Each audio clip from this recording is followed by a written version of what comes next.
تتعلم لغه اسبانيه في ساعه، في ساعه 60 دقيقه 3600 ثانيه. في بقى مقوله بتقول لك عشان تتعلم الاسبانيه لازم تاخد 6 شهور. ما تعرفوش ان انا جاي اكسر القاعده دي وهتعلم اسبانيه في ساعه. انك مجنون يا حاج. طبعا اول حاجه لازم نعملها هنشوف الاسبانيين بياكلوا ايه. طبعا عشان تبقى اسباني لازم تعرف ايه اشهر اكله في اسبانيا. طبعا انا ما اعرفش، يلا نشوف. طب بقى يا جدعان كنسلوا لي الاكله بتاعت اسبانيا عشان شكلها اصلا حاجه أنا مش عارف اعملها. طبعا عشان نتعلم اللغه الاسبانيه في ساعه لازم تعيش دور الاسباني. فانت لو عايز تعيش دور الاسباني 100% لازم عندنا ازاي نقول صباح الخير بالاسباني.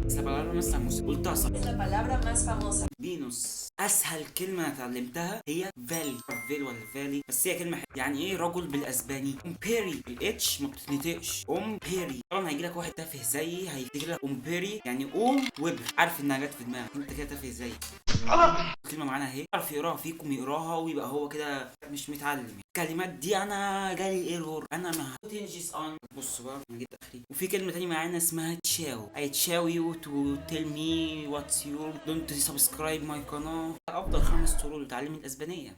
طبعا هنا معانا حاجه بتقول لك ازاي تتعلم اسباني. طبعا مرحبا بالاسباني معناها هولا. هولا. في فيديو النهارده معاكم مولتو فيديو جود يعني جاتو. جاتو يعني انت هتجيب كده جاتو تحط جوه قطه بقت لغه اسبانيه. لغه سهله والله، سهله. هوب يعني عمو. وانا يا اما انا منطق غلط يا اما في حاجه غلط يا اما في ايرور يا اما الموقع ده كذاب او مش عايز يشتغل كويس. انتوا ايه واحنا مين؟ انت دلوقتي تسال نفسك هل مولتو هيقدر على التحدي ده؟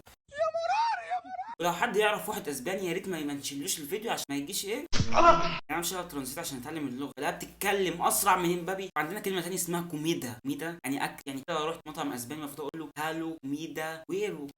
يا نهار اسود. يلا نتاكد منها. طبعا انا كده مش محتاج ترانسليت بس هو Halo, quiero comida deliciosa en un. انا اللي جابني هنا.